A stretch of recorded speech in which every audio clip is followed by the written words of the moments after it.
getting ready for a concert. We're getting ready to interview, have a conversation.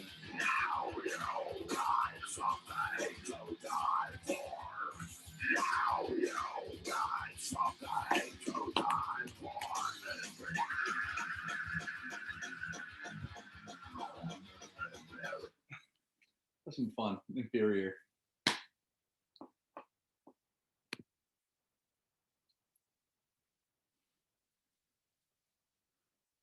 Randy, what's up, man?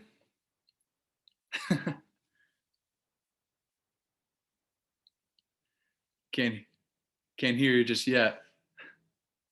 Yeah.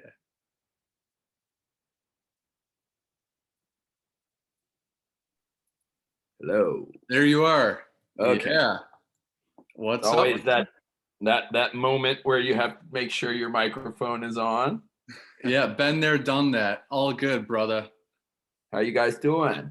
We're doing really well. I haven't seen Ryan in a year, and whoa! Yeah, man, he just came in from Athens, Greece. Oh, you've been in Greece? Yes, sir. For a year? I've been there for 14 months since I visited the U.S. last. Oh man, what were you doing in Greece? I asked myself that question a lot, actually, too. But I moved there for work a couple years ago. Right. Did you enjoy it? Yeah, the food is really good. I like the food. Yes, it is. Yes, it fucking is. You've been to Greece, right? Yeah. Yeah, we played there like maybe it was more than 14 months ago. I was gonna say maybe it's time is so weird right now. Yes, it is. It must have been more than 14 months ago because I'm like, well, fuck, dude, if you'd been there, you should have reached out. I would, taken care of you or whatever.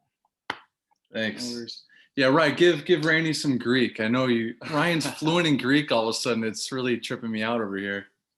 I saw Alice in Chains, I think my first few months in Greece, and William Duvall, who's the singer, he said, "Thank you very much" in Greek to the audience. I remember that. So I started with that phrase, "Thank you very much," which means, which is "Efharisto poli."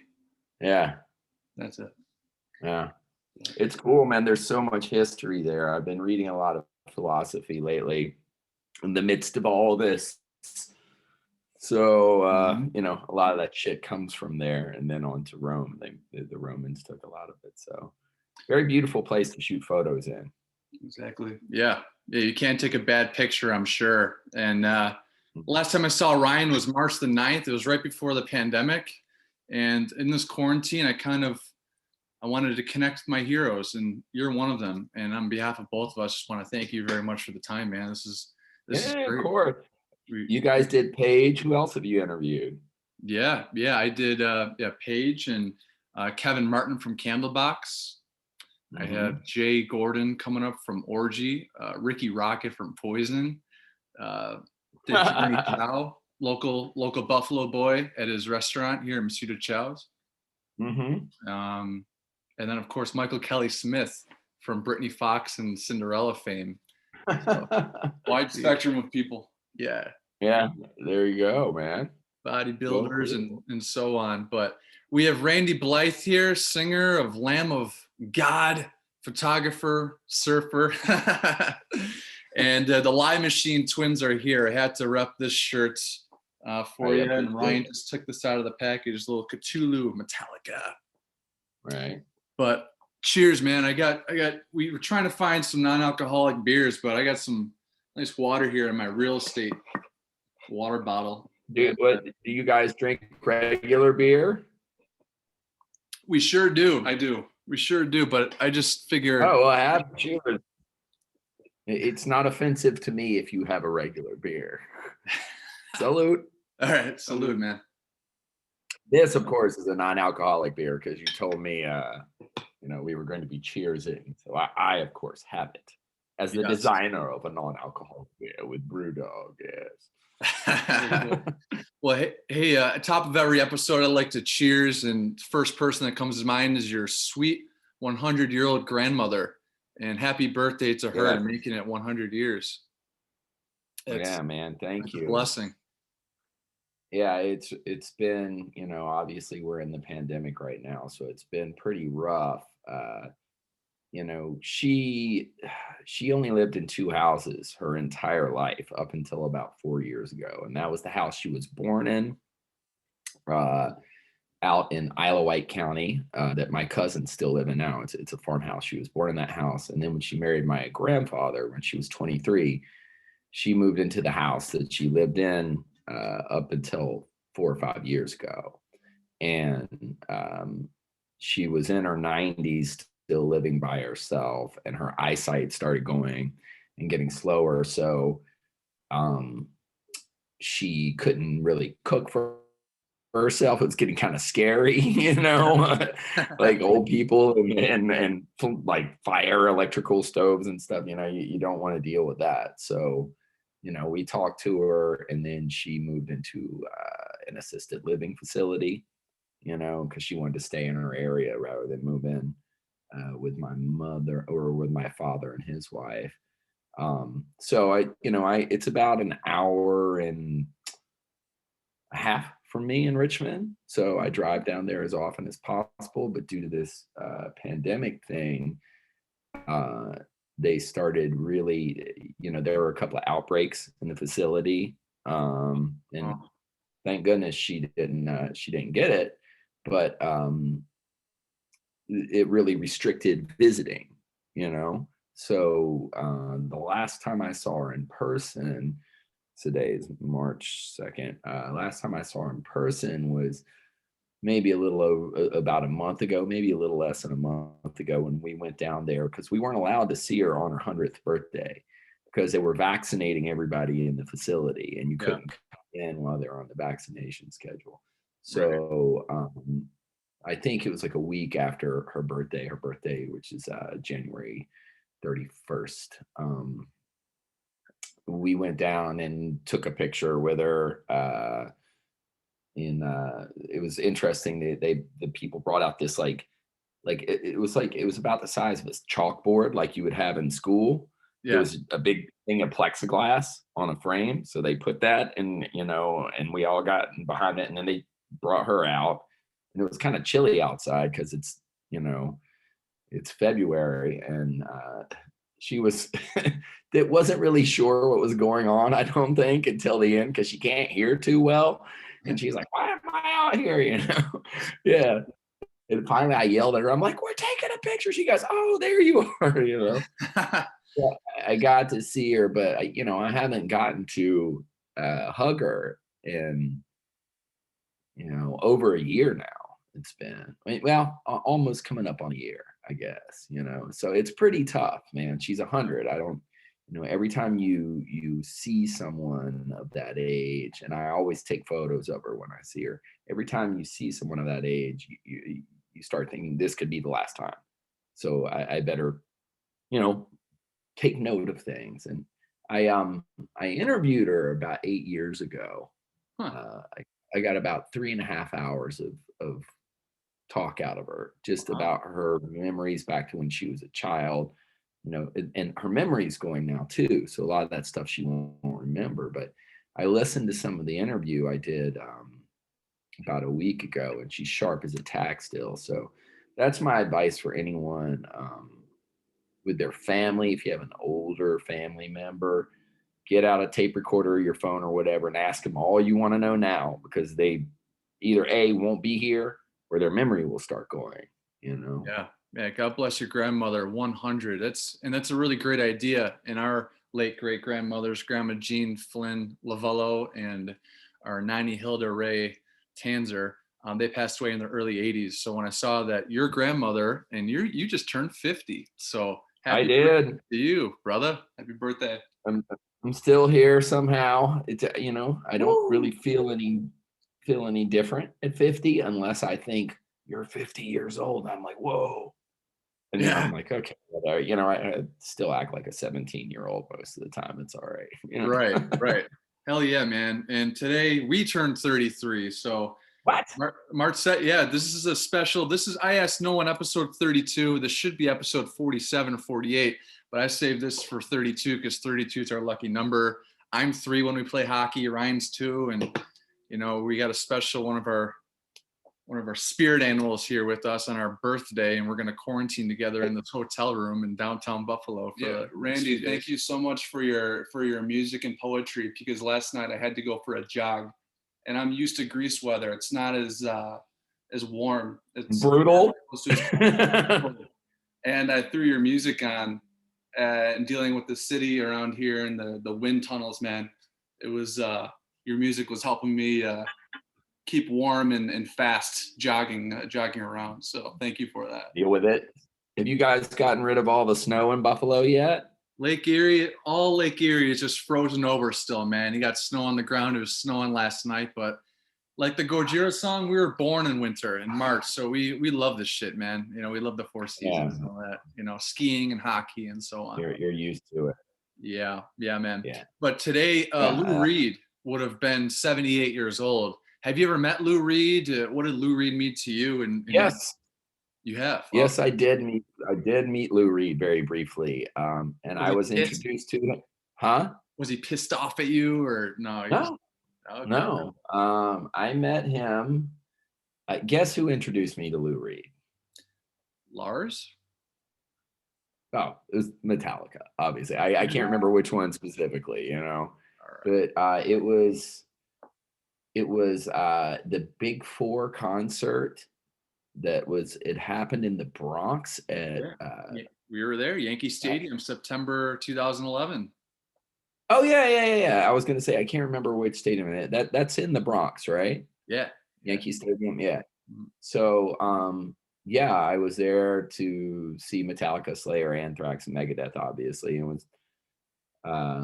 was backstage kicking it because I know all those dudes, and somebody in Metallica was like, "Hey Randy, this is Lou Reed," and he was standing there. He seemed he did not seem angry or anything. He was just like, "Hey," and I was like, "Hello, nice to meet you."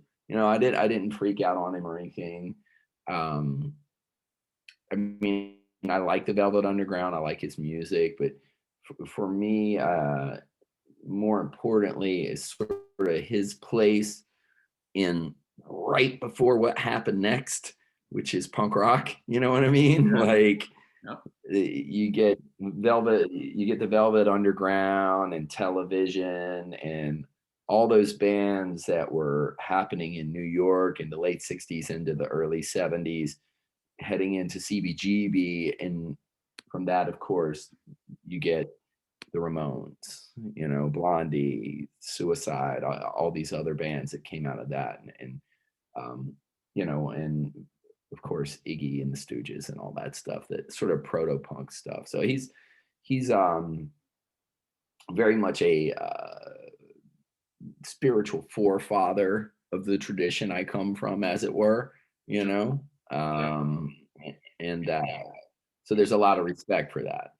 Very cool. Yeah, I was curious to know if you ever met the forefather of rock and roll and punk rock. And I think that Lulu record he did with Metallica, it gets a lot of shit, but I think it's just some of the fastest picking and beats and Smash Your Puppets with Metallica. So John Bon Jovi. I've never listened to it. Oh, you haven't? Oh, okay. I've never listened to Lulu.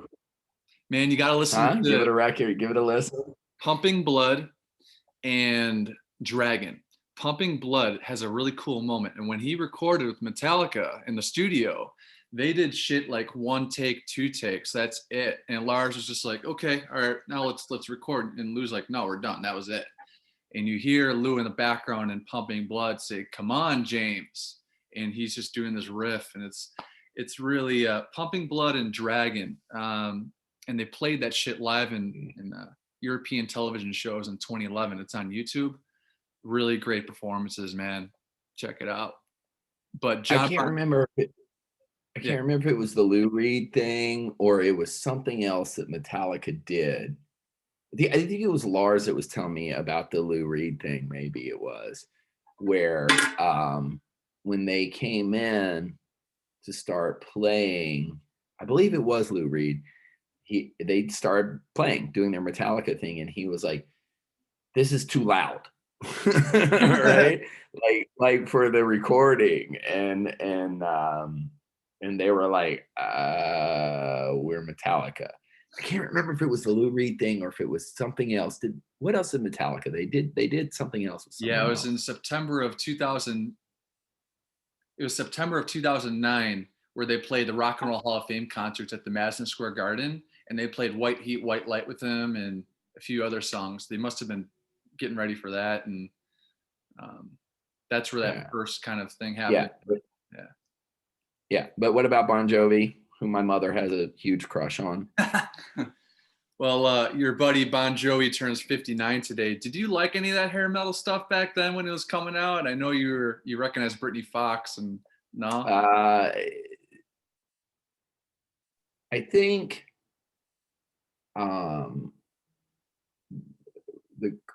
I liked Cinderella, but they are almost more like blues, you know what I mean? They were bluesier. And Fruit, Def Leppard, and that kind of stuff. Yeah. And I at the time, it's hard for me to say I liked this stuff so much. As a child of the 70s and 80s, and growing up in a little tiny town where there was the only option for music was what came on top 40 radio, you know what I mean? Until I got turned on to some underground music.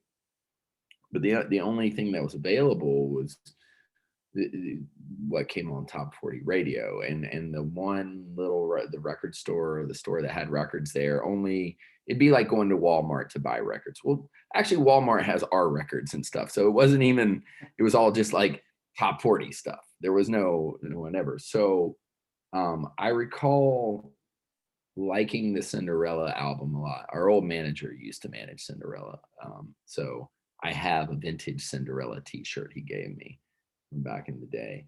You should put it on and blow your hair up for Halloween or something. Hairspray. Can't do that. Yeah. So I did like the Motley Crue record "Shout at the Devil" a lot, because it was obviously kind of fucking angry and dark a little bit. Yep. And it's interesting though, I'm good buddies with Nikki Sixx now, and then talking to him about that record and about that song in specific. Huh? Another good photographer. Nikki Sixx is good. Yeah, he's a Leica guy, right, like me. But in talking about that song in particular, it's a political song, because Nikki is a big punk rock fan as well. So Motley Crue definitely got at times painted in the girls era, the hair metal and all that stuff. But there was some dark stuff to some of their stuff as well. So I like that record. But right around the time I was listening to "Shout at the Devil," because that was about the darkest thing I had available to me. A friend of mine at this summer camp I went to at UVA for gifted and talented kids was like, if you like this stuff, you like that, you're really going to like this. And he gave me a tape with the Sex Pistols, Never Mind the Bollocks. And from there, everything else was crap to me for a few years. I would only listen to punk rock, right? I got real shitty and judgmental. Bad Brains and all that. Yeah. The Bad Brains came later. They're my favorite band. But, no, but during the 80s, most of the hair metal, I fucking hated it. I was like, this is atrocious. I can't stand it. And I think my favorite hair metal band of all time is Steel Panther. Yeah, sure, man. Yeah. Those guys, not too familiar with them, but I know their shtick is right out of that 80s. And yeah, it's eerie. Right. It's they do it so well. It's hilarious. If you ever get to see them, it's more like a stand-up comedy show than a music show. Yeah, that's what I hear. Wanted to mention, of course, our favorite band's Metallica. Seen them 38 times around the world, and we were 15 going to Metallica at the Summer Sanitarium for our first concert. And I had a chance in 2016 to hang out with Jason Newsted at one of his Chop House Band shows. And I was going through a pretty tough time at the time. I was just moving back home from LA to Buffalo. We're born and raised in Buffalo, of course. And I asked him, what is your key to happiness? Buffalo. Buffalo, Western New York. You asked him what now? I asked him, Jason, what's your key to happiness? And without flinching, he said, Kevin, REPELL. And I want to show you something. My license plate is now REPELL. And that stands for read, eat, play, exercise, laugh, love. And he gave me a kind of his few words on each letter. So I connected with that. And it was nice to connect with Jason, one of my all-time favorite musicians, bassists like Jean-Michel Abadier. But what is your key to happiness, Randy? Well, and then we're starting off like this, by I think, like if you look at the historical figure of Buddha, Gautama Buddha, Shakyamuni, he would get asked the question, I think, what about life after death, right? Like, is there reincarnation, basically, is what people were asking. And he would say, the question does not fit the case. And by that, he meant it's really not a matter of whether there is life or death, but what you're doing right this instant, since this really instant is all that matters. And for me, as you say, my key to happiness, I myself would say the question does not fit the case, because I don't think happiness should be the goal. And that may be unpopular or strange or whatever. I think balance should be the goal, because I understand what you're asking. And I think what Jason's answer, REPELL, I think would go just as well to balance as it would to happiness. You understand what I'm saying? Yeah. But I think for me, as I get older, and I'm not being pessimistic, but as I get older, I'm less and less concerned about being happy as I am being balanced. Because if I'm always striving for happiness, then something is going to fuck that up for me. There's always going to be something that comes into my life that dispels that happiness. So I want to strive, and this in a roundabout way answers the question. I want to strive to be balanced. And in order to be balanced, what I need to do is have an accurate appraisal of my perceptions of reality, right? About what's important in life, what is worth doing, what's not. And I think this and this kind of leads to the question is like, in this day of social media, right? And particularly young people, I think there's people are being given a false view of reality through like everybody's Instagram or whatever. Everybody always, they only put like the best part of their lives, on display. Like, we're these shiny, happy people, like regular people. Oh, I'm on vacation here, or I'm doing that. No one ever takes a picture of them sitting on the toilet with diarrhea, right? It's like, oh God. But it happens to everyone.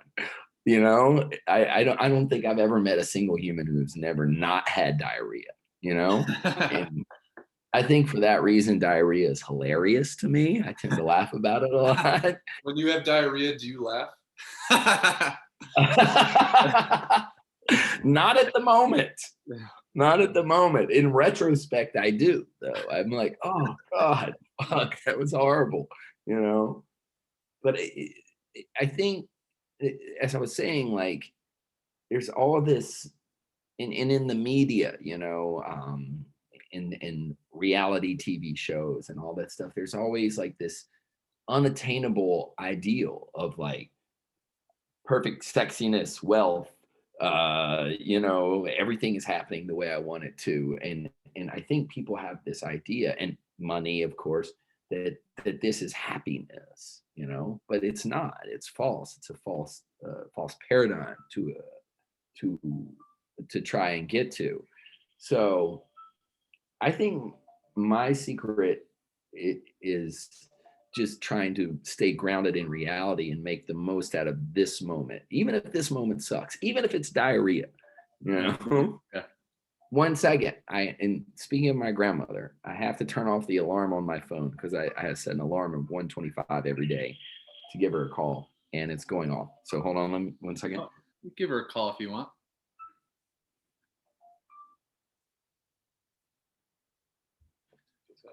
No, I'll give her a call afterwards. You know, I just set that to remind me to say hello to her.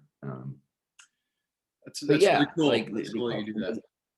Yeah, well, I'm 50. I'm old and forgetful, you know. So like, yeah, I think for me, the key to balance is just trying to remain grounded and to realize that the only thing that exists is this very moment, and therefore I need to make the most out of this moment, and not get caught up in a bunch of not get caught up in either regret or over the past or anxiety over the future. That's a hard one, you know. I think a lot of people are, myself included at times, are having a hard time right now because nobody knows exactly when things are going to return to normal or if they will, you know what I mean? The new Like, abnormal. I haven't played a gig since Valentine's Day a year ago. We put out a record in June, and normally when you put a record out, you go on tour, you know, and it's like that's gone, poof, you know, and it's been really weird for me to not get out on the road and play these songs for people, and you kind of like learn the record when you're on the road. Really, like it becomes a part of you, you know, because you play it so much, not just until you're in the studio, and now that's gone. So I know some people are having a lot of anxiety about the future, and people have lost businesses and all that stuff. And if I go up into my head and start future tripping a lot about what could or could not happen, because I make my living on tour, you know, I'm a glorified black t-shirt salesman.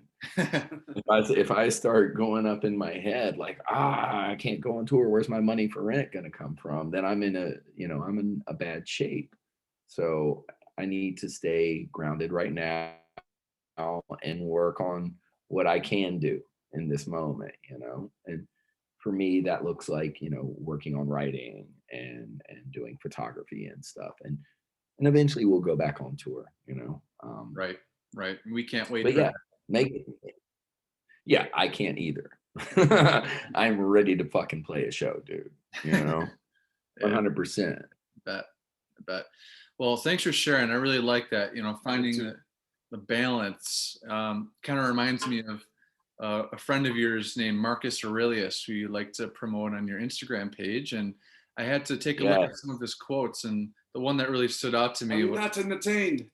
Was that the gladiator? Was that his name? Or I think that was him, Russell Crowe. Marcus Aurelius in Gladiator, right? Yeah. Marcus Aurelius was a really old man in Gladiator who was murdered by his son, Commodus. Phoenix. So good. Yeah, Joaquin Phoenix. Yes, Joaquin Phoenix played him. But in reality, at least to the historical record, that's not what happened. He lived to be an old age, and he wrote a lot in his last 10 years. Like this book, it's a fantastic book called Meditations. And what it was just a journal. It wasn't intended for public consumption. He was writing to himself. And he had spent a large part of the last part of his life overseas in Europe, in Germania, fighting tribes and so forth, you know. And his meditations are basically him talking to himself, reminding himself of things of a philosophical nature that he had been taught or that he had learned, you know. So he was at that time, he was the most powerful person in the world. He was the leader of the Roman Empire, but he was an exceedingly grounded person. You know what I mean? Like not like some power or crazy. He's still a human, but he was exceedingly grounded, and that really comes across in his writing a lot. So his Meditations is historically been just like the book that it's kind of a desert island book. You know what I mean? Yeah. People carry it off to war with them. You know, Right. it's a very important book.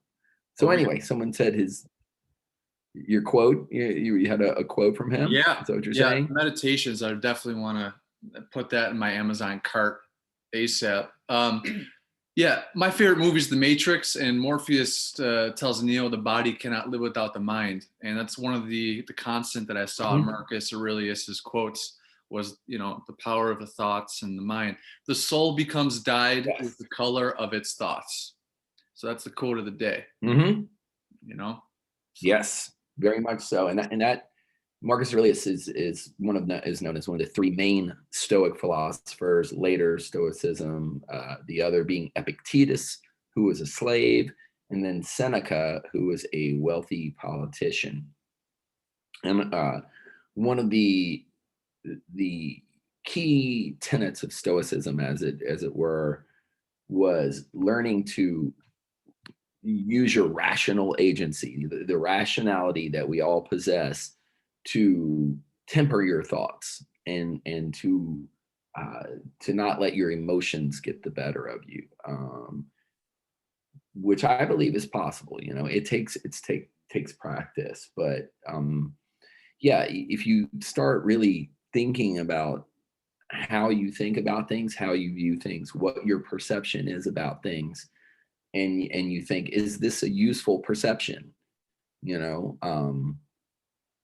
then you might come to some surprising answers, and you sort of reframe your perspective on things, and it can slowly change your thinking. So, you know, the Stoics kind of believe that, and this is kind of a tough thing to happen, is that to swallow, is that events in of themselves are not good or bad. It is our perceptions of and our reactions to our perceptions that make them good or bad with us, right? Yep. Like, for instance, if you guys, what's your favorite sports team? Buffalo Bills. Buffalo Bills, right? Yep. So if you guys are watching the Buffalo Bills game up there, and if you're in the stands, right? They play up. Yeah, you're up there, and it's they're a football team, right? Super Bowl, right? Yeah, NFL, yeah. Yeah, so you guys are at the Super Bowl. The Buffalo Bills are at the Super Bowl. They go all the way to the very end of the fourth quarter, and they're one field goal away from winning, right? Oh. They make the field goal. Boom, they're in. They win, and then there's like 10 seconds left on the clock.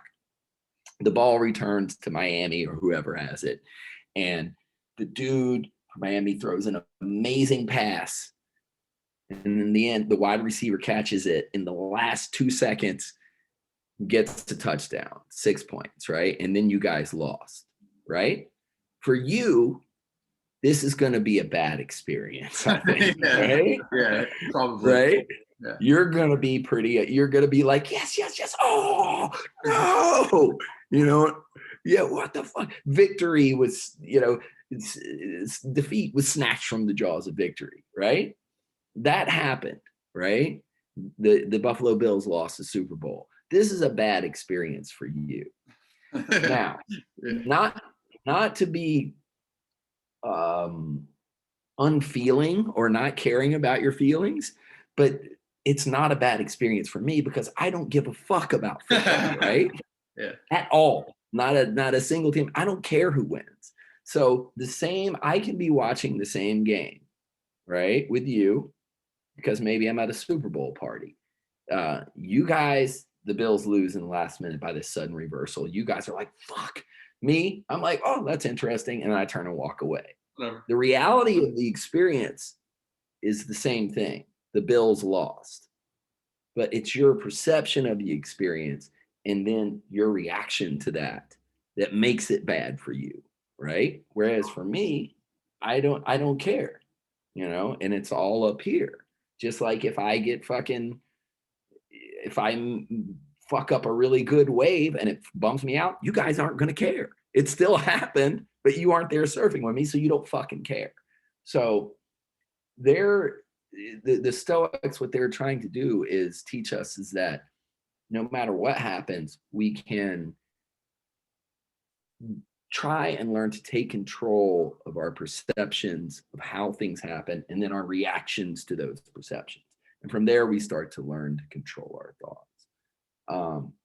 So at its base, they were like, nothing is good or bad.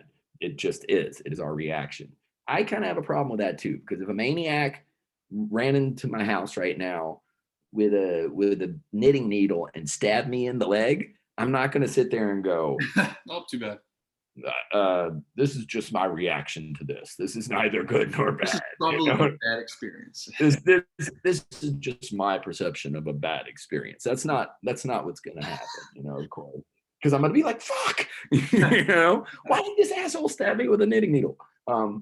But in a sort of, I think in a non-physical impact thing like that, it is an interesting thought exercise to try and think about how your perceptions of events and your reaction to perceptions of events shape your emotional state and your mental state, because the event is what it is.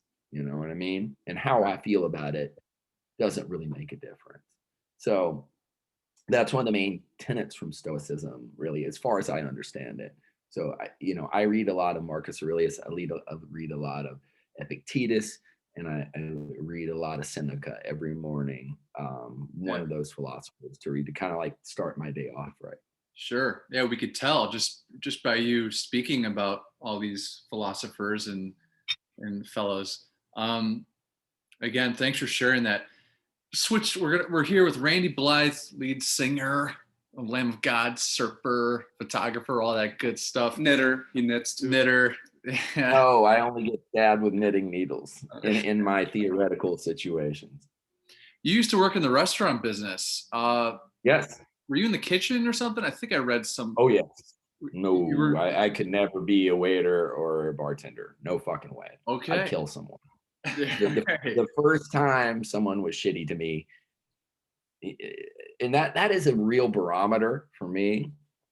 This is the number one barometer on whether or not I will have anything to do with someone else, whether it be in a romantic relationship or, you know, a friendship or in a work environment, is if you go out to eat and you see how a person acts in a restaurant. If they're rude and pushy to a waiter or waitress and demanding and just shitty, then I have zero use for you.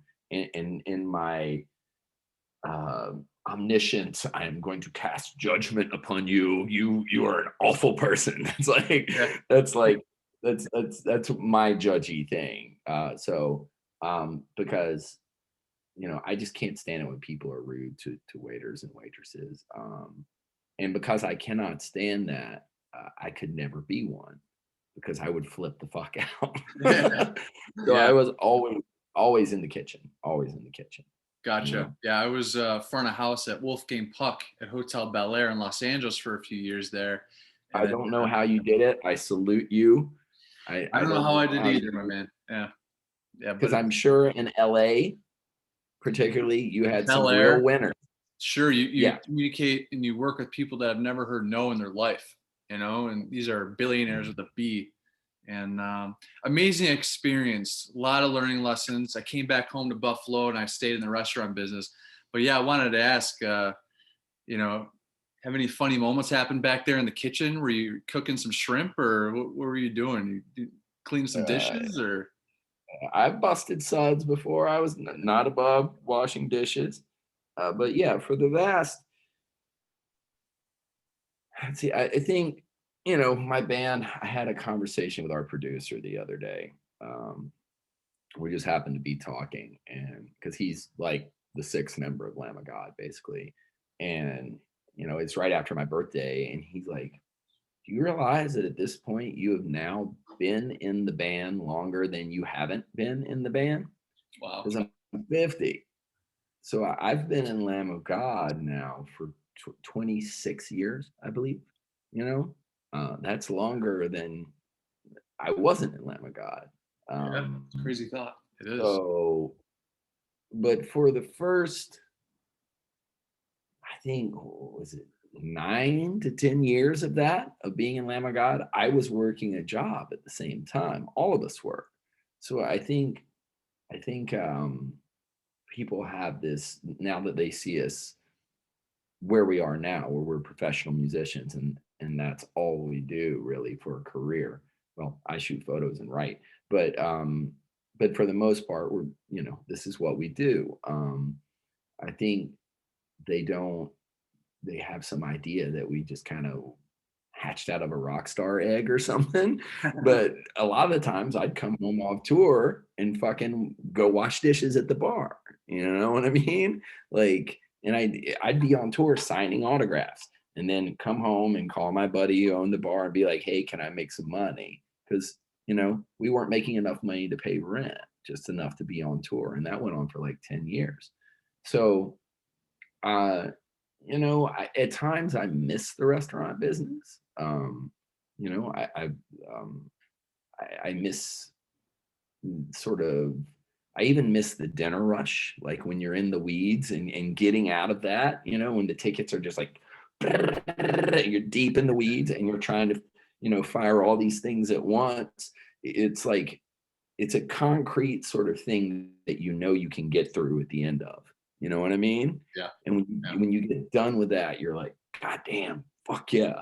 Because I mean, it does get insane.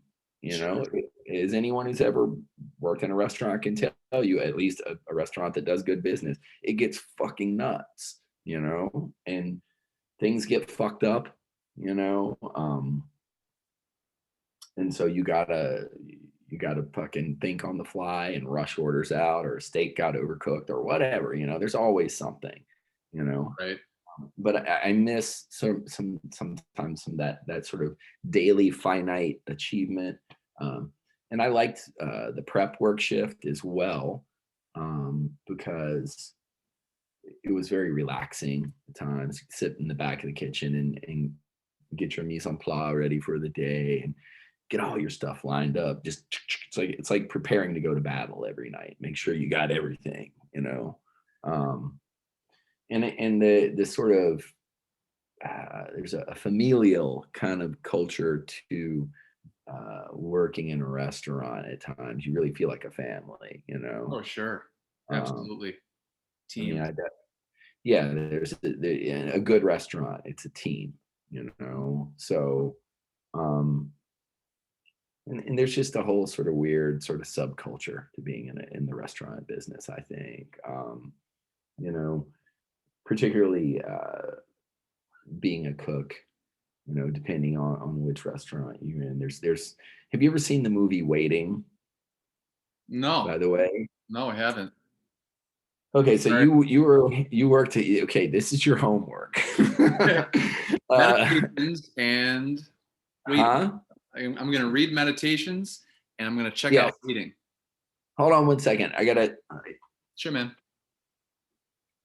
This I was going to tell you. There's several different translations of Meditations. While we're thinking about it, I would recommend this one, which is the Gregory Hayes translation, right? Mhm. Because this book has been around for over 2,000 years, right? And the thing with translations is that they need to be updated because the way we speak changes Evolves. periodically. Yeah, even within my lifetime. Of course, slang words that were common and phrases of expression that were common when I was a little kid are no longer common. So the Gregory Hayes translation is pretty up to date, and it's pretty accessible. If you go you can get a translation from 1830 and will be able to read it, but a lot of times it's very formal, old English kind of sounding shit that we don't really speak in today. Right. So that's a side note. But the movie Waiting, you worked at Wolfgang Puck's, which is, of course, you can get they have those in restaurants. I mean, in airports now, right? Yeah, some cafes, bistro, whatever. Yeah. Right. Is there only one main Wolfgang Puck's restaurant? No, there's one in Seattle. I know they're all over the place. Singapore. Oh, it's a chain. Vegas. Yeah, you got Wolfgang Puck restaurants, but you got Spago and you got different names, but he's got his presence all over the place. Yeah. Right. So it's corporate. It's a corporate chain restaurant, right? Yeah. And I worked at the Olive Garden off and on. That was in my early days before I moved to Richmond. Actually, I worked at an Olive Garden Richmond for a little bit, but that was kind of my first foray into being a professional cook, was working at the Olive Garden, right? Because my old neighbor Drew, when I was still in high school, he was waiting tables, right? And he was coming home on the weekends with like $300, which for a high school student in 1988 was an immense amount of money, you know? Sure. And I was like, God damn, man, you got $300. How did you, I'm waiting tables at the Olive Garden. I'll try and get you a job. And I'm like, I don't know how to wait tables. And he's like, they do training classes. So come in, we're going to have come in and you can apply for this training class, right? And so I knew nothing about the restaurant business, right? And I mean, I could cook at home because my father was a terrible fucking cook, awful. So I had to learn how to cook to feed me and my brothers. It was a matter of survival. But I'd never cooked in a restaurant. So I'm like, well, cool. I just want this money, right? I wasn't thinking about being a waiter. I was like, I want what Drew has. I need to make some money because I had none. So I go in for my job interview to be a waiter at the Olive Garden at Greenbrier Mall in Chesapeake, Virginia. And they're like, well, the next training session for waiters isn't for another, I think it was like 3 weeks, maybe 6 weeks. It was sometime in the future. Like, but we do need a line cook. We need some help in the kitchen. Have you ever cooked before? And I'm like, oh yeah, sure. Because I was just like, I just need to make some money right now. So they're like, okay, you're hired. Come in tomorrow or whatever. So I had no clue of what I was doing. And I walked into the kitchen at the Olive Garden. No knife skills, no saute skills, no nothing. But I lied, of course. I was like, yes, of course I've cooked before, because I needed some fucking money. And so I walked in, and these guys, they're like, okay, do this, all dudes older than me. And I'm this little fucking skinny punk rock high school kid. And I'm like, why don't you show me how you do it? And I want to make sure I got it right. And so they did. But after a while, they were like, okay, this fucking kid doesn't have any fucking clue of what he's doing. And it was a bunch of, I was the only white guy in the kitchen too.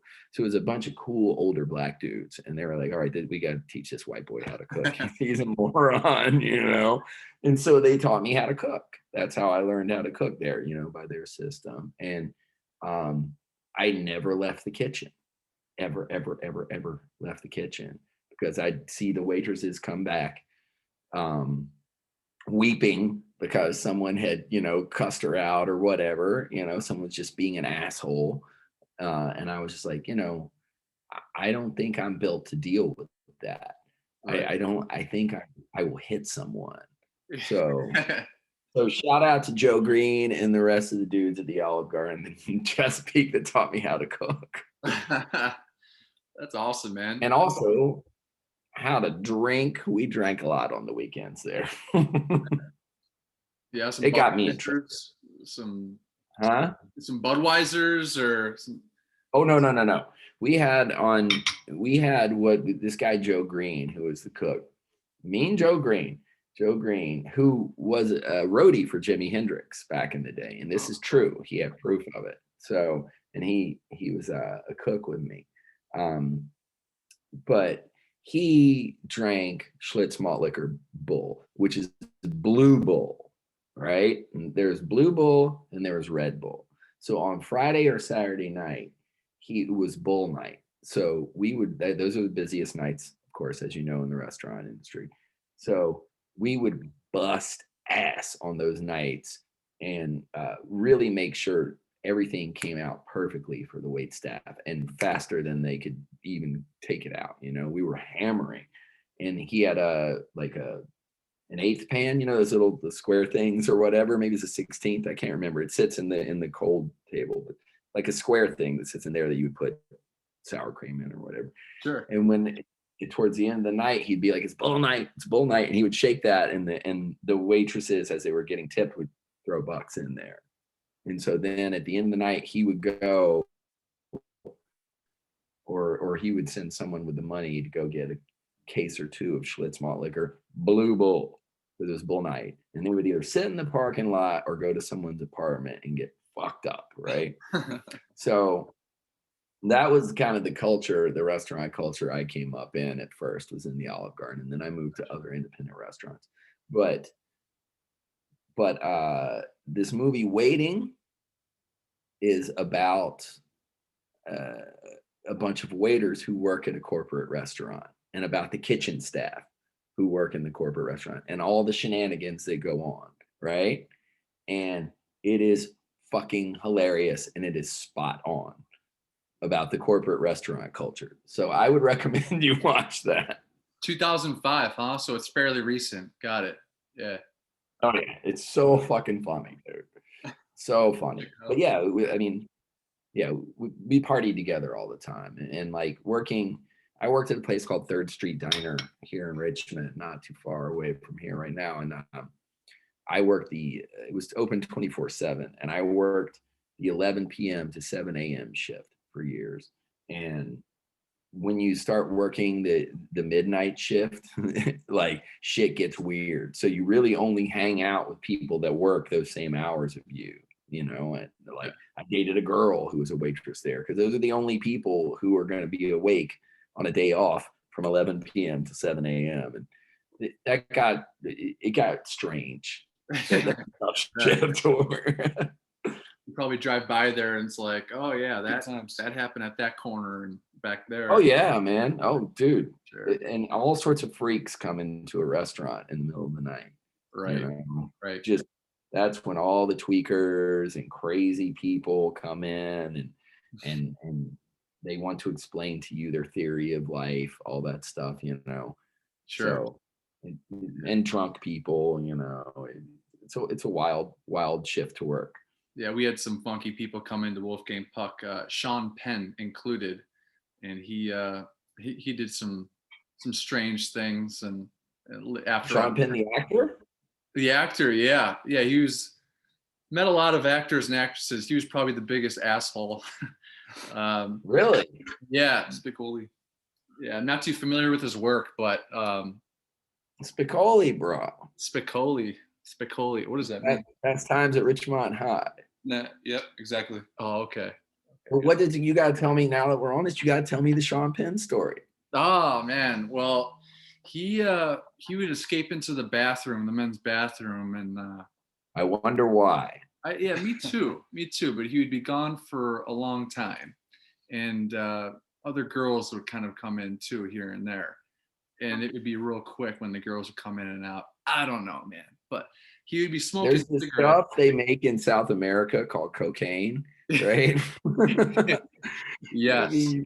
Yeah, I think that's what was going on in the bathroom. Yeah, I would guess so too, right? That and maybe a little bit of this. He would come out smoking his cigarettes, and he'd put it out in that same plant right here in front of us every single time. And you can't smoke inside in LA, right? Well, it's Hotel Bel Air, so the restaurant was outside in the middle of the restaurant, in the middle of the hotel. So everything was outside. But that with our manager, they would let Mick Jagger, if he wanted to get a cigarette, and do it Of course. And Sean Penn was the same way, but Sean Penn, he just didn't give a fuck, man. He just didn't give a fuck. So no, he, you know, it's strange. I was talking about him with a friend of mine the other day, and like when I was younger, like people were always like, he dated Madonna for a while. I don't know if you knew that. no, I didn't know that. They're a very big couple, and Sean Penn was famous for punching paparazzi and breaking their cameras and stuff. Okay. And everybody's like, wow, what an asshole. But now I back it 100% because fuck those people. You know what I mean? Right. Like you may have the legal right to shove a camera in my face and all that other shit. And I'm a photographer, you know?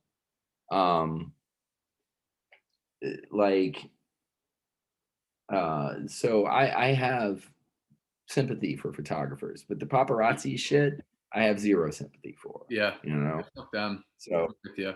TMZ and all Sean Penn also recently met El Chapo before he went off to prison. Yeah, if they're gonna let anyone in the room Which to interview El Chapo, it's got to be him.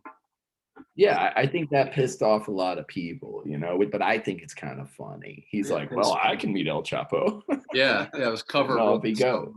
I got this, bro. Yeah. Yo, what's your least favorite house chore? I know you have your kitty cat Salad and your sweet wife. I think my least favorite house chore would be, what do I really hate? Any house chore. I think cleaning the bathroom, probably. It's just a pain in the ass. You know? Okay. I do it. I'll scrub the toilet. It's no big deal. I don't have a maid or anything. You know what I mean? Right. So, but cleaning the bathroom, you know, because once you start going, and I think this is why it's not so much it's a pain in the ass, it's that it gets detailed. Because once I start doing something, I want to do a correct job. Mm-hmm. And like in the kitchen every day, like my kitchen is immaculate, right? It's a holdover from the restaurant days. My shit is lined up straight. Boom, boom, boom. So I know where my shit is. Everything's perfectly clean. But the bathroom, unless you clean it every day, it can get grody. You know what I mean? Yep. So once you start cleaning the bathroom, and if you're gonna do a good job, it takes a while. You know, Sure. if you do, you know. Yeah. So, I did this morning. I was on my hands and knees, just really getting after it, and I was thinking to myself, you know, hey, maybe Randy's gonna say cleaning the bathroom, and sure as shit. You're right. You're right, dude. I mean, scrub the toilet, scrub the floor, get the fucking grime off the wall of the shower. It's a pain in the ass in the shower because the shower head, because you got to scrub the whole shower, but the shower head won't go high enough to where you can just spray the wall down. You know what I mean? So I can get a bucket of water and throw it up there, all that shit. The bathroom's a pain in the ass, you know. Speaking of diarrhea in the bathroom, in Greece. Yeah, and that always, if you have a bad run of that, then the toilet cleaning, it's not good, dude. One of the biggest differences, what I had to adapt to in Greece was the bathroom hygiene. You can't flush toilet paper in the toilet in Greece, so like a separate. Yes, that's in a lot of places, you know, and I think Americans are often surprised by this and repulsed and freaked out by it. I know I was. You can't flush the toilet paper down a lot of places in South America. You can't do it in China. So really, so it's a matter of making sure you're hopefully coming out solid. You know what I mean? Otherwise, you got this little basket to throw it in. Just to switch gears here again, here with Randy Blythe, kind enough to give us our time on IANO. And this here, checking in from Richmond, Virginia, here in Buffalo, New York. Randy wrote, his first book was a book called Dark Days right here. And my first time I ever met you, Randy, was at Book Soup in West Hollywood. And I was waiting out there in the rain, you know, to get a little signature from you. And Corey Taylor was there. And You said, "Hey, what's up, Ryan?" A video that he had a picture of at his office for the long time. And just long story short, Randy, I think I remember the years, 2012, whatever. Randy was arrested in Prague, Czech Republic, in prison for 3 months for the accidental death of a fan who had jumped up on stage, and Randy threw him off the stage, bleeding in the brain a few days later, blah, blah, blah. And his name was Daniel Nosek. So RIP Daniel Nosek. And this book, it's called Dark Days. I've reread it before. Mm-hmm. It really, as dark as it is, I'd say the funniest moment in that book is when you said something like, "I'm really good at screaming rhythmically like some sort of terribly wounded, very angry mountain ape.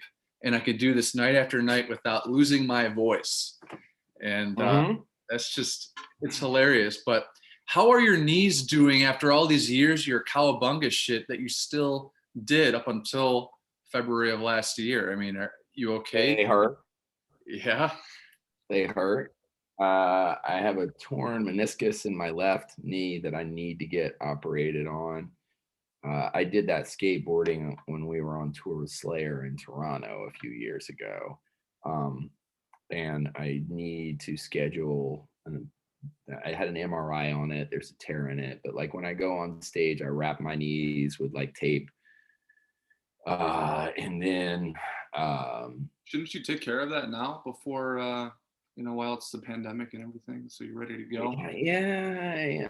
I mean, I've been kind of like nervous about going to the hospital for a while if I don't have to, Yeah. And it's really kind of an elective thing because I'm okay. But yeah, my knees are shot, my ankles are shot, and that's from years of doing stuff on stage, and also from being a skateboarder since I was fucking 7 or 8 years old when I started pushing down the driveway in the 70s. So they're shot, my body hurts, but I'm kind of used to it, so it's kind of a deal. You're in good shape too with surfing. I'm sure surfing helps your limbs, stay healthy. Yeah. I don't skate as much as I used to because when you hit concrete, it really hurts. And also because of my knee, I'm scared that I'll rip it further.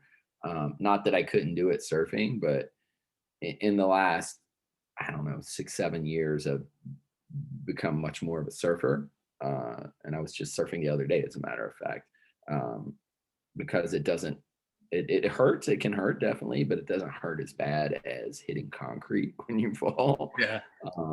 But surfing really keeps you in good shape. It requires a fair amount of core strength, and you use all your muscles when you do it. But it's a kind of very specific activity. Like if you don't do it for a while, then you're super sore. Even if you're working out and stuff, you're super sore after you do it because you're not using those muscles in the same way. It's kind of like snow skiing or whatever. If you can do squats all day long and then not snow ski for a long time, you go snow skiing the next day, you're gonna fucking hurt, because it's specific.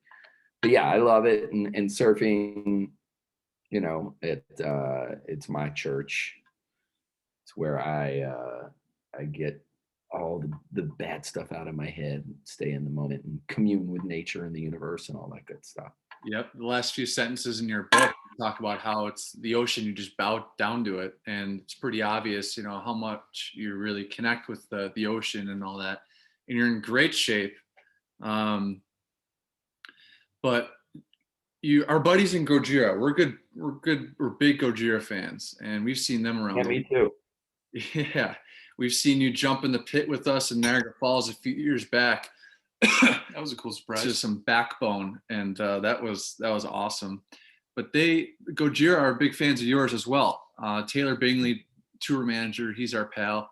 And how was it taking Gojira out on their very first tour back in 2007, which at the time we were going to Flagler College in St. Augustine, Florida. We just weren't a fan yet. We didn't make it to Orlando. But how was that experience? Well, it wasn't their very first tour. They had been touring France and Europe for a while before that. Right. It was the first U.S. tour, I meant. Second. Was the second? They had come, I believe, with Children of Bodom, R.I.P. Alexi. Yeah, sorry. I believe they had done a short run with Bodum, but this was the first really long run they had done. And I had not, the first time I met those guys was in France. We were on tour with Slayer, and we were playing some big place in Paris, and Gojira opened up. And I loved their record From Mars to Sirius. And I was like, I really hope they're good live, because when you hear a band on their record, you know, and you're just like, this is great. And then you go see the band and they don't do it live, you know, then it's such a fucking heartbreak, you know, because live is where it counts, at least in my estimation. Oh, yeah, it does.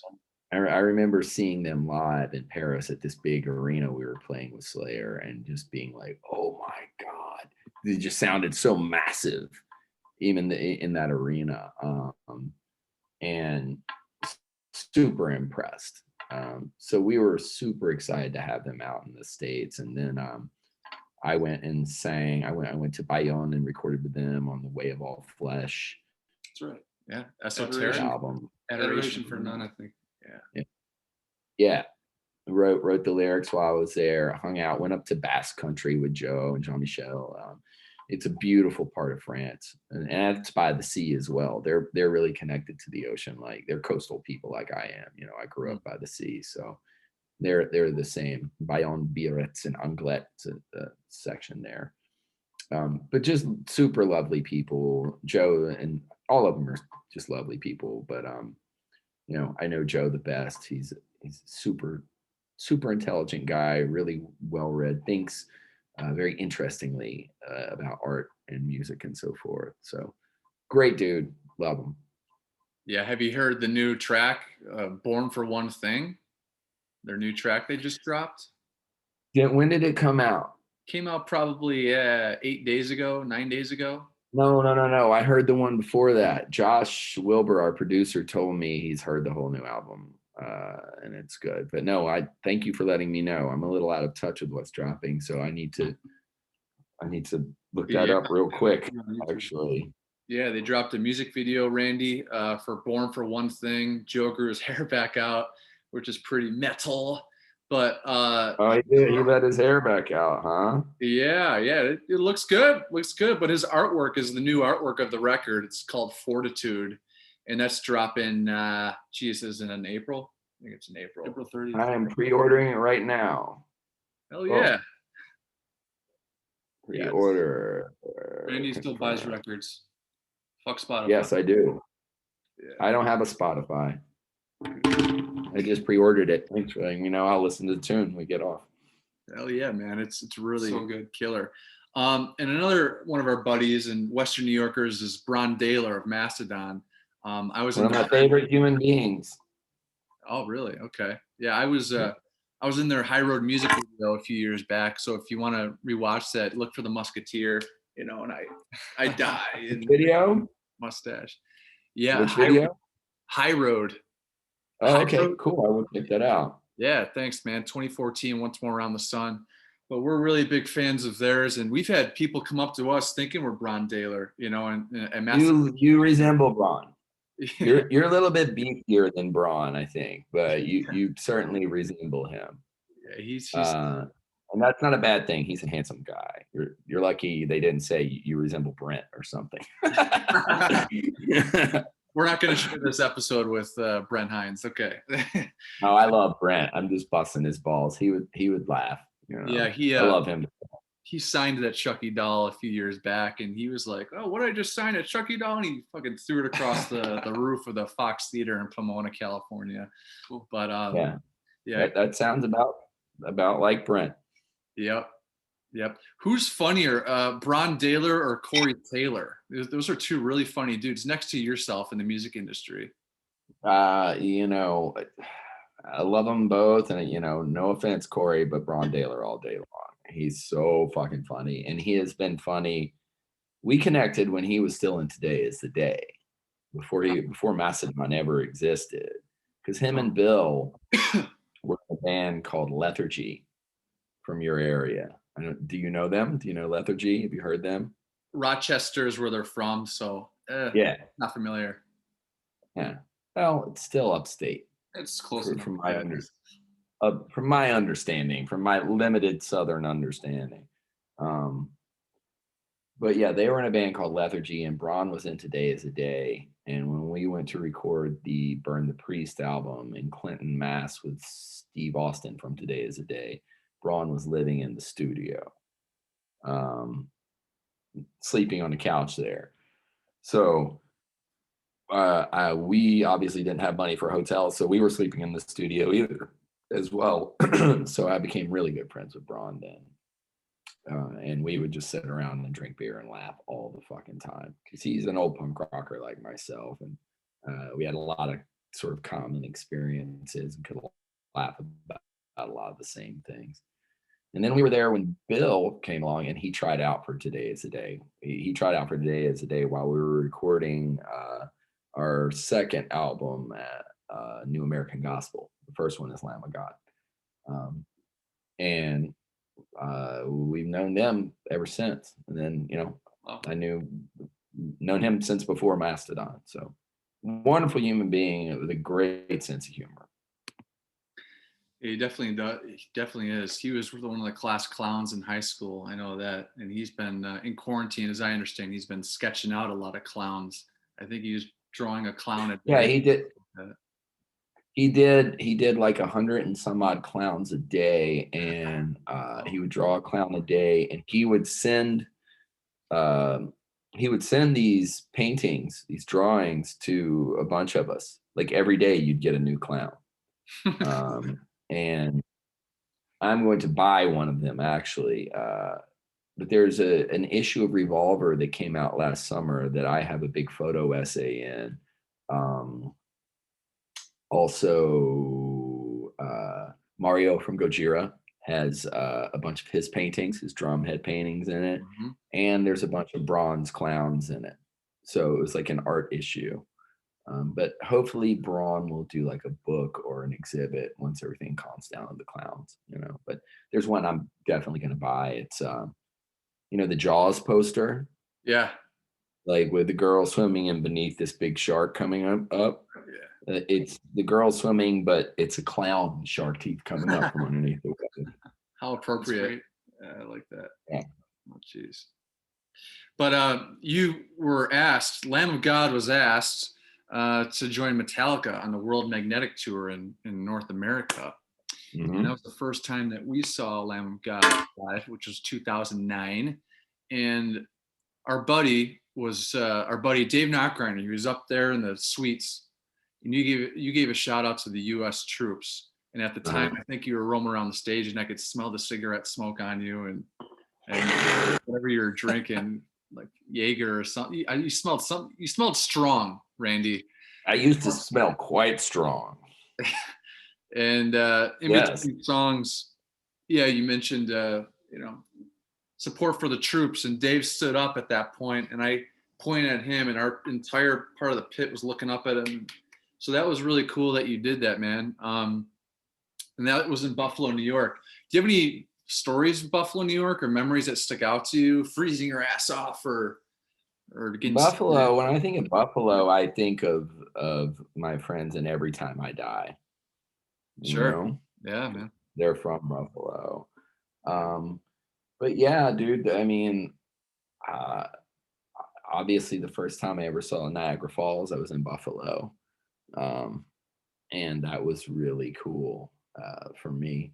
And we played someplace in Buffalo that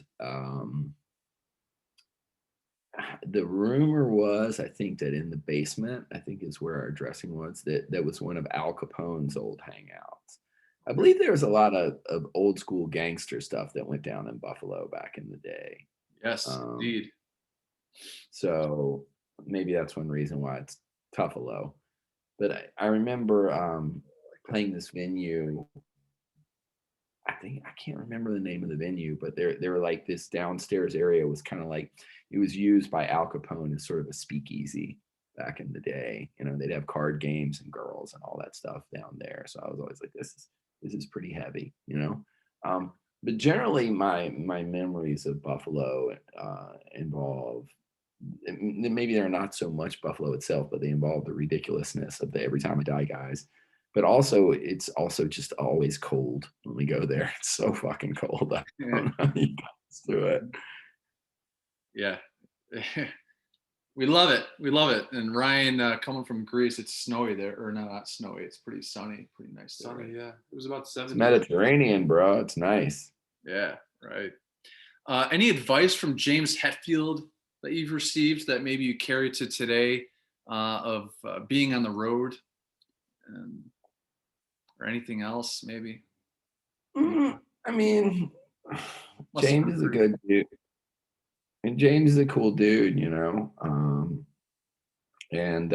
You know, I got sober on Metallica tour. I got sober on Metallica tour in Australia. And you know, I'll just say that James Hetfield helped me out a lot with that. You know, Yeah, he helped me Amen. during that. So a bunch of us got actually like 4 or 5 guys on Metallica's crew were sober. Some like 3 of us actually got sober on that tour and have been sober to this day. So, wow. And that's over 10 years ago. Yeah. So James is a good dude, man. You know, I saw him, the last time I saw James was in Oakland when we took COC out, and James showed up and played a song with COC. I think it was 7 Wishes or something. He showed up. We hung out for a little bit. He had driven a Tesla. He had driven. Yeah, he had like this super fast fucking Tesla. He's like a gearhead, you know. Sure. Yeah, he is. But he had. I wound up looking back. We were backstage and at this place in Oakland, and I was like, "Whoa, that's a fucking expensive looking car. I wonder whose car that is." And then you know, someone's like, "Oh, that's James's." I was like, "Duh," you know. He's a total gearhead. Right. But total, he's a good guy, man. A really good guy with a really good heart. Love him to death. Same with Lars. Lars seems like he's a pretty awesome guy too. You know, calm down the past. Hey, all of them. Yeah. All the guys in Metallica were nothing but absolutely lovely to us. Absolutely lovely to us, you know. And it's like people will be like, you know, talking about their later music or whatever. And it's like, dude, did you write Master of Puppets? No, you did not. Shut the fuck up. You know what I mean? Yeah. Like, you know, did you write any like classic records that will go down in rock and roll history? No, you did not. They did. So shut the fuck up. And they don't, like, Metallica does not have to carry anyone out as openers. Their shows sell out before the openers are announced. You know, they don't have to do that. They carry bands out that they want to give a shot, you know. You know, it's you're definitely playing to a Metallica crowd when you go there. So you got to keep that cognizant. These people are there to see Metallica. So you better bring your fucking A game. But they are super fucking cool. And it's not like when you're backstage where it's like, oh, you know, Metallica's over there. Don't look at them. Don't, you know, whatever. It's like you see them. They're just regular fucking human beings, you know. That's awesome. And you opening, Lamb of God opening for Metallica, I tell you, man, you got my attention, dude. It was the outro of Walk With Me in Hell, and it was the dun, dun, dun, dun, dun, dun, dun, and you're the mountain ape, you know, you're just like this, and we made eye contact, and I was fucking banging. We went at the same time, and we did well opening for Metallica. I know that. I mean, they told us, and the merch numbers showed that. So like, it's not easy to open for them. And you know, that was the only time I've ever played in the round, which is where they put the stage in the center. Yeah. And that's also the only time I've ever used a wireless mic, because I fucking hate wireless mics. But since it's in the round, you have to be able to go all the way around the stage, and you know, it's a weird thing to play. To play with the stage right in the middle of the audience. It feels like you're in an arena in Rome or something, like the Gladiator arena, because you walk in and it's like, ah.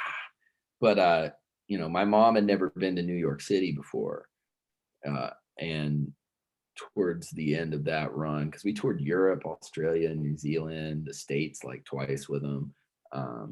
We were with them over the course of like 2 years. We probably about a year total solid touring with those guys. My mom had never been to New York, and we were doing 2 nights at Madison Square Garden with Metallica. And I was like, okay, Mom, you have to come to New York. This is probably the only time I will ever play Madison Square Garden, you know? So you're coming to New York. So I got her to New York, and the show that she came to, for the show, I didn't put her in seats. I was like, I want you to understand what it's like. So she walked out with us, with the band, and then was right by like my guitar tech's world, and was in the middle of it with like everybody like, and I made the entire audience say hello to my mom. All like 20,000 people in Madison Square Garden. I'm like, my mom's first time in New York. Everybody say hi, Mom. And it's pretty overwhelming. So, you know, it was an intense experience, but yeah, we dude, we go on tour with Metallica again in a heartbeat. So it's like we talk about that. We're like, oh God, Metallica touring days. The catering is like off the chain. Everything's like, and they're a machine, dude. Metallica is a machine. Like, you do not go on stage late. And we like, their crew is like, you know, everything runs like tick tick tick tick tick tick tick, you know, and it's pretty awesome to see, you know. Yeah, that's really cool. I've had a few beers with Justin Crew and those guys and the crew members that have been with them for the longest time. And I met Seth too. Seth Fromberg, their security guy, future guest on IANO. But I got to ask you, what's your dream Metallica song if you were to perform with them on stage? You know, I'm thinking maybe Whiplash or Damage Incorporated, or you know, keep going. Let's see, Fight Fire with Fire. There you go. Oh yeah, good call. There you go. Yeah, that one. Ryan had a really fun moment with you on stage while you played Overlord, yeah, in Pittsburgh. Remember when you played Overlord the for the first time, I think, in Pittsburgh at I forgot the venue, but it was the first time you played it, and I actually messaged you afterwards on Instagram, and I said, "Good job, well, man." Yeah, that's good, because I would have been nervous to play that song, because you couldn't hear your voice because of the clean vocals, but yeah, it was fucking sick. Yeah, it's you know, doing some clean singing is with my band is kind of difficult because they're so loud. And I believe for that tour I had one in-ear monitor just for that song, you know, so that I could hear the clean vocals in my ear, because the wedges, and they're so loud that they have to turn up, you know, that loud. Also, you have to re-EQ. It's kind of a pain in the ass, because the way I sing, when you're in the studio, you can sing clean at a certain level, and then when you scream, the producer and engineer have to change the levels and all that stuff because of different volumes, you know. So to get a steady sort of volume between screaming and singing can be difficult, at least from a monitoring perspective for the singer. So that was cool in Pittsburgh with Overlord. That was an awesome performance. But I have to say, my favorite memory of Lamb of God, seeing you guys live, and I think I could probably speak for Kevin too. It was at Darien Lake. I'd say fucking like Slayer tour, exactly. And you guys, it was really foggy. I couldn't quite see you, but you were dedicating a song to the Twins. Yeah. Remember it? Oh, okay. Yes, of course. That was fucking awesome, man. Thank you for that. We had our beers. We're on beer number, I don't know, 10 or something. And, you know, it was just. Did you hear what we're enjoying? And we're like, what? And he called it, and then it was great, man. That was awesome. Yeah, man. You know, it's like, well, you guys are. You know, there's certain fans that you start to recognize, you know, when they go to enough shows. So thanks for coming to enough shows. But also you guys are, because you're twins, you stand out. You know what I mean? Yeah. But there's one fan who comes from South America. I'm always confused. I'm like, how is this guy? Like he pops up all over the world. He's from like Venezuela, I think. But I always recognize him. He's always in the front row. He has a Venezuelan flag, and he's like, I'm like, how is this guy? You know, we had one fan from Japan who we were in Africa, and all of a sudden she popped up. And when the only time we went to Africa, she was there. I was like, what the fuck? You know? So it's an interesting thing, and you know, you see fans enough, you start to recognize them and meet them every now and then. It's cool, it's our happy place whenever we see you up there, and we're not looking for any like acknowledgement too from the band or anything, but those little things that you do there, like mentioning the twins or whatever, I mean, it tells you, how cool of a person you guys are. Oh, respect. Yeah, you know, we're all just people, you know, and it's like, it's like for me, and I think I speak for the rest of my band, really, we don't really think of it as like just a Lamb of God show, meaning just our show. It's everybody's show, you know? So like if I'll meet fans afterwards, sometimes I'll ask them, I'm like, how was your show? And they're like, oh, you mean your show? And I'm like, no, it's your show too, man. Like, because without the audience, we're just 5 dudes up there being loud by ourselves. So I think that's the thing I really miss the most during this pandemic about being, as far as about things in my musical career that are not happening right now, is that sort of interaction, that give and take, you know, of energy between the audience and the crowd. So I think, you know, I mean, some artists I believe just get totally lost in their head when they're on stage, and some of them, for them, the audience disappears, and it does for me at times. But it's very much for me, how good my show is very much depends on the energy of the audience, you know, because the more the audience gives off, the more you want to go harder. I don't know how to explain it. It's just this back and forth thing, you know. It's really cool. I think it's a form of a communication almost. I think it's a form of communication. Metallica did this virtual gig where they had fucking like different faces all over the place, where the fans could buy a ticket, and they chose like, a couple thousand of fans live to just kind of be around them, and they played in this like orb. Would that be an option? I don't know if you've seen that or heard about that, but yeah, I didn't see it. I knew they were doing some virtual stuff. You know,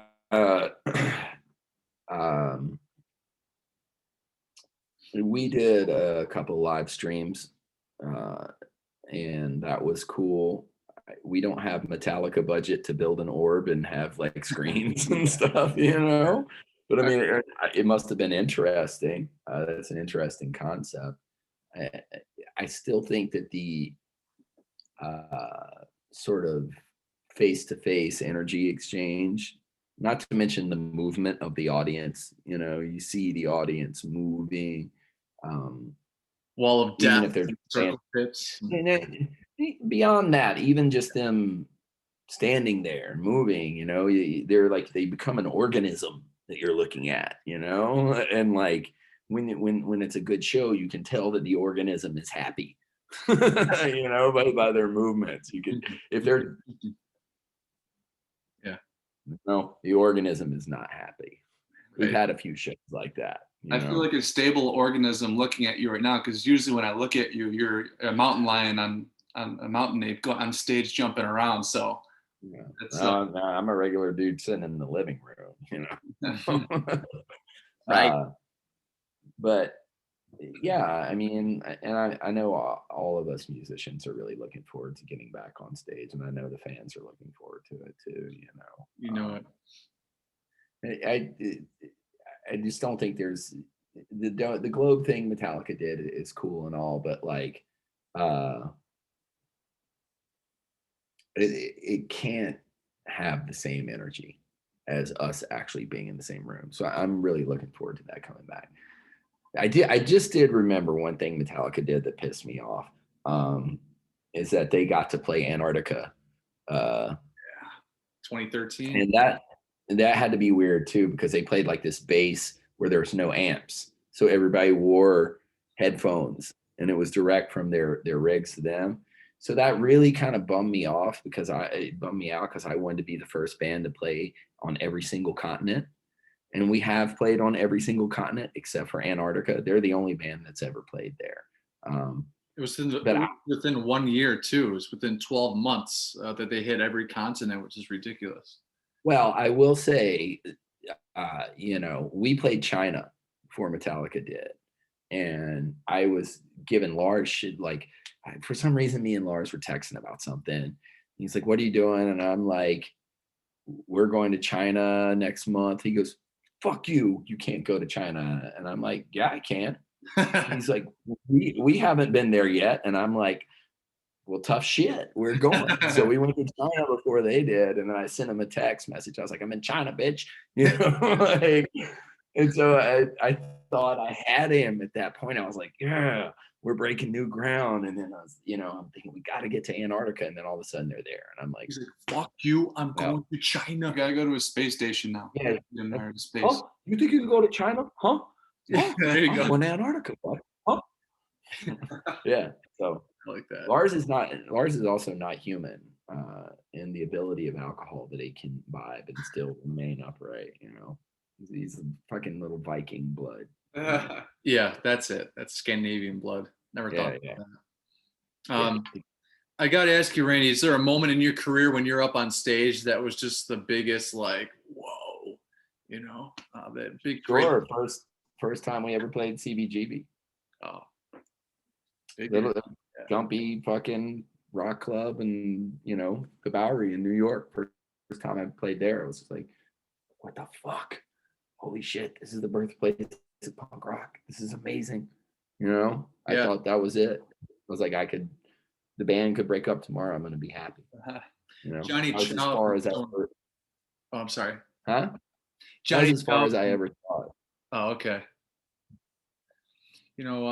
I had Johnny Chow on, and he mentioned that there's holes for the toilets where you just kind of sit on a slab of concrete or something. No, the toilet is what they call the throne, and CB's is no longer there. So I'm lucky I got to play there. It's now a men's clothing store called John Barbados or something. But there's no door in the men's bathroom, and the toilet was on this throne. It was built up on this thing, and no front door. So if you had to take a shit, there's no stall. There's just like a piss or a wall of a trench to piss in, and then the toilet right beside it. So if you have to take a shit, anybody walking in is just pissing right beside you, and anybody walking by in the hallway, the girls' bathroom is right beside it. They're going to see you. And it was disgusting. It was disgusting. As a matter of fact, when COVID started, a lot of us, you saw a lot of people passing this meme around, people who have been in New York and played this place. Is like, if you use the bathroom at CBGB's, you don't have to worry about COVID, right? Because it was like the foulest fucking place ever, besides the bathroom in the Great Wall of China, which is the worst bathroom ever. The piss of antiquity. But like I've used the throne. I've sat upon the throne at CB's to take a shit, because like you got to take a shit before you play, and you're sitting there shitting, and there's some hot punk rock chick walking by, and you're like, fuck it. It's better that she sees me shitting on the toilet than me shitting my pants on stage, I suppose. Yeah. You don't want to be groundhogging when you're on there on the stage, just but you bring up CBGB's punk rock, man. I'm not entirely familiar with punk rock. You did, I think, an Amoeba, What's in Your Bag? I mean, maybe you did. Mm-hmm. I think Duff McKagan did one of those. But I talked to the Amoeba guy, West Hollywood, when I was living there. I was like, hey, one of my favorite rockers, Randy Blythe, he likes punk rock. You ever hear Bad Brains? So he brought me right over there, and I bought my Bad Brains, CD. And man, just turn that some bitch up. That's your shit. But like, Yes. what are other punk rock records, maybe 2 others that you would recommend to us to check out tonight on our birthday, to rock out to, have a good time to in this quarantine here? Aside from the Bad Brains? Yeah. Well, I mean, have you ever heard the Sex Pistols, Nevermind the Bollocks? Have heard of that, yeah. And have you ever listened to it? Just Anarchy in the UK, and that's it, man. Right. No. You need to listen to that record. That first song, Holidays in the Sun, changed my life. That was the first record I heard that was not on the radio, basically. So that record, and what's another good one? Well, I mean, have you listened to any Misfits? Yeah. Cliff Burton, God rest his soul, was a big fan, and Yeah, I mean, Metallica's covered them. Like, if you haven't listened to any Misfits, I was gonna recommend you listen to Misfits. So let's see. Have you ever listened to There's so many good fucking records. Have you ever listened to the second COC record, Animosity? no. Nope. 1980s? Is Before, that 80s? yes, 86, 85 it came out. Oh, okay, no. I have Listen not. to Animosity. Animosity. That's a very crossover kind of record, super important. But listen to COC, Animosity.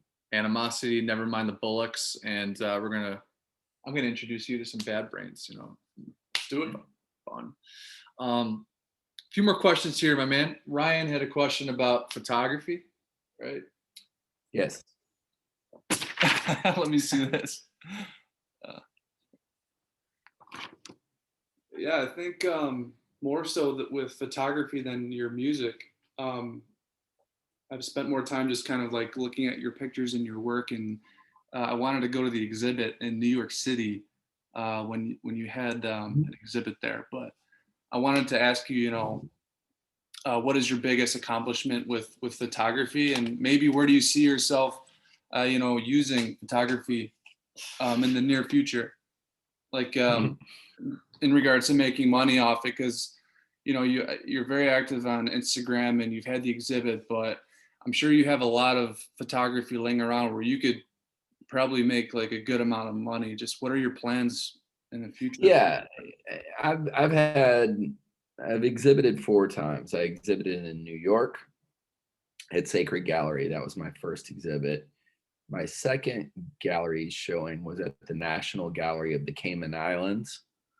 And that was a very oceanic centered exhibit, obviously, because it's down in the Caribbean. So part of that is in the permanent collection at the National Gallery of the Cayman Islands. I exhibited at the Leica Gallery in Boston, and I was part of a group show recently here in Virginia called Our Streets. That was a bunch of photographers who were out shooting photos. It's last summer during some of the unrest that went down here in our city. So, I mean, as far as like an accomplishment with photography, I don't really know. It's all just kind of like when I take a good picture. I think what I need to do is do a photo book. I have a long running photo project right now that I call Frontman, where I'm taking photos of different frontmen, women, people, whatever you want to call. And I'm either friends with them, a fan of their music, or their music has influenced me in some way, even if I'm not that big of a fan of the music itself, because that can happen. You have to know what influences you. Or I've toured with them. So, I started, the first portrait I took was of HR of the Bad Brains, and then shot photos of Tom Araya, Mike from I Hate God, Death Heaven. Yeah, I haven't done. Yeah, I did. I shot a portrait of George I could use. A lot. I have a lot of photos. But I'm not just drawing. Not just drawing. Huh? Salad the cat. I've seen a few pictures. Yeah. But he's not a front man. like I'm doing all that, so I think I want to do a book, of different singers from different genres of music too. And I just need to do a general photo book because people ask all the time. I'm lazy. I haven't built a website for my photography to sell prints because I'm always like, but that needs to happen. I think I'll probably do a Kickstarter for a book eventually and just put it out myself. That way, everybody who gives money, it's not like a GoFundMe, like give me money. It's like, here's $20. You'll get a copy of the book just to fund the printing because that shit's expensive, man. And I want to do one really nice, And photo books, if you go with an established publisher, you don't really make much money on them because they're so expensive to make. All the return gets sucked up by the publisher. But if you do it yourself, you're going to see a fairly good return. Very cool. So yeah. You're a big reason why I got this little bad boy here. It's Canon EOS 77. Which one? 77D EOS DSLR. Yeah. Good times, man.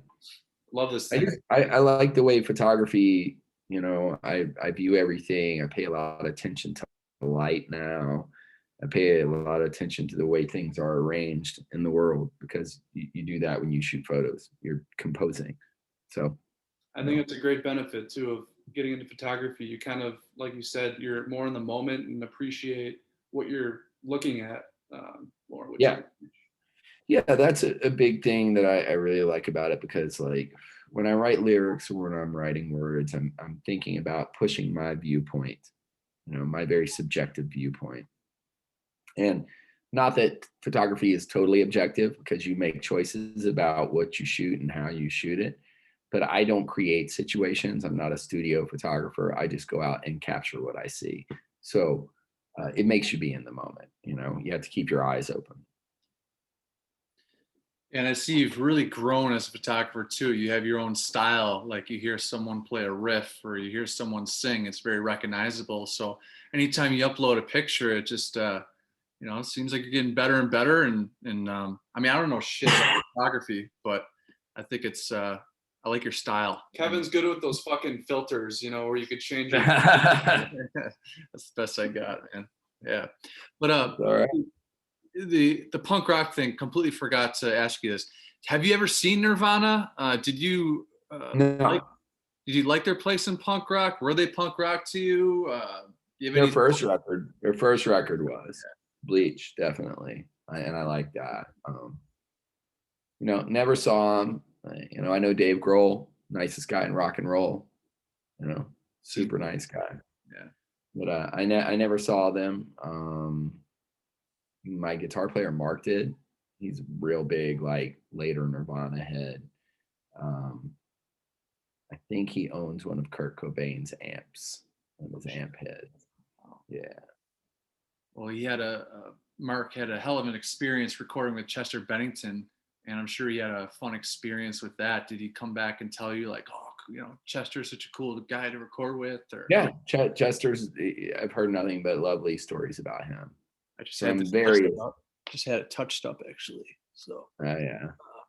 From various people, I heard nothing but lovely things about him as a person. I never met him, but Mark talked to him quite often. They became friends. So, nice guy from what I understand. Yeah.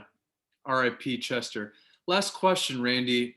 What is the greatest gift being Randy Blythe of Lamb of God given you? I mean, basically, what is the greatest gift that being in Lamb of God has given me?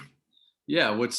Yes, like being a touring musician and, this life that, of course, you miss it, but what's for me, I think the thing I'm most grateful for out of it is that I've gotten to see the world. It's not like people are like, oh, you're so lucky you get to see the world, right? What they don't realize is that most of the time you're stuck at a venue and you can be in anywhere in the world and you might as well be in New Jersey if you're just like which means you might as well be in Buffalo or Richmond or, Sacramento, California, if you're just stuck in this venue, because venues, although they are different, are basically all the same. They're just a box you put people into where you make music. And backstages, although they vary in niceness, are all the same. They're just somewhere you sit while you wait to go play a show. And a lot of times these venues are not near anything cool. So it takes effort, but I make that effort. It takes effort to get out to go see things, but I make that effort. I don't understand a lot of people who go on tour and then just sit at the venue, right? And I mean, to each their own, but I'm like, dude, we're in fucking Japan. Let's go. We don't have a car. Let's get on the subway. Let's go. Like the first time we went to Japan, we were there for a little under 72 hours, right? We flew there to play a festival. Wow. And I'd always dreamed of going to Japan. There for 70 hours or so. I slept 4 hours the whole time I was there. Huh. Wow. Because if we weren't playing the show, I was running around Tokyo like a crazy person. Just like, oh my God, because Japan is rad.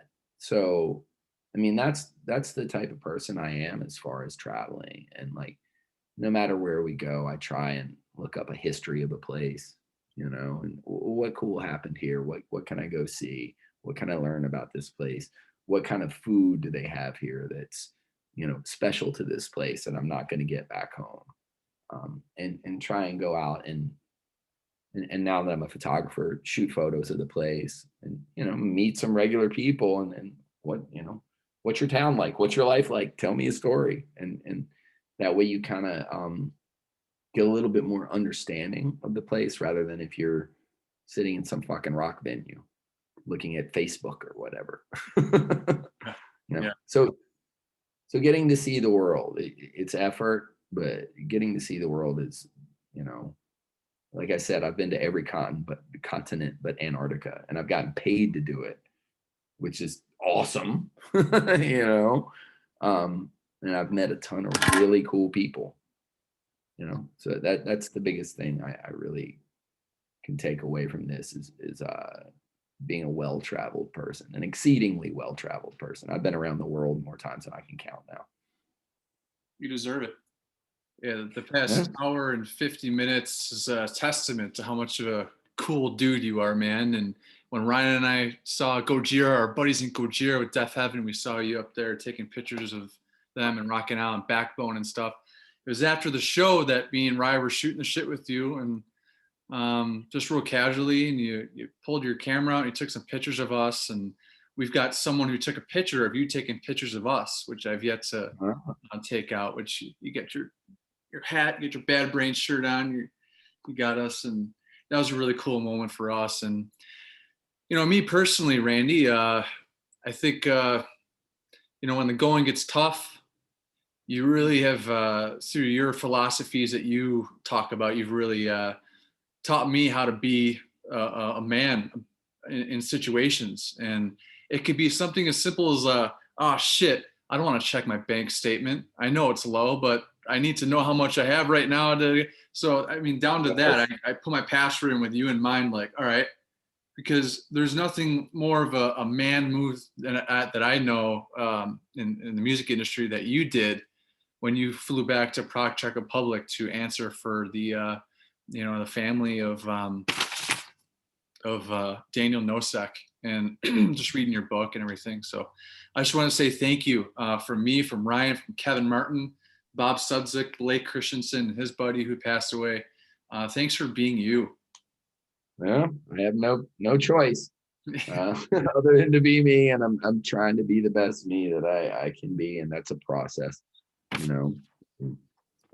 fuck up and do stupid things. And I still, at times, you said the bank account, sometimes I'm like, oh, I don't want to look at it, but not looking at it doesn't make it go away. And most of the stuff I know of worth or value is shit I learned from someone else, Yeah, even if you're addicted to pizza, like me, you gotta take it day by day. One day, no pizza, that's good. Let's move on to the next day, no pizza.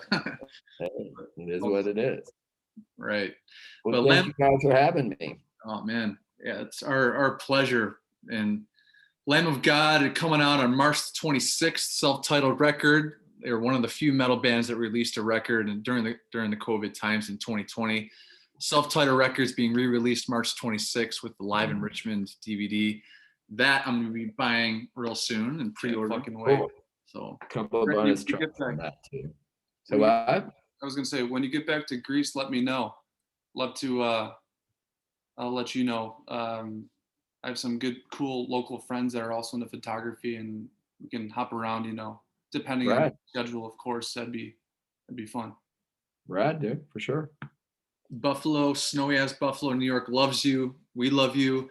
And next week we have Austin Diamond of Devil Driver joining me. We're gonna talk some shredding stuff, but stay happy, stay healthy, stay hungry, and stay fucking ready. Happy 50th birthday, man. We'll see ya. Happy birthday. Thank you. Happy 33rd to you guys, right? Thank you very much, man. Enjoy your chat with your grandmother. Have a good one. Peace, man. See you, sir. Peace, bro.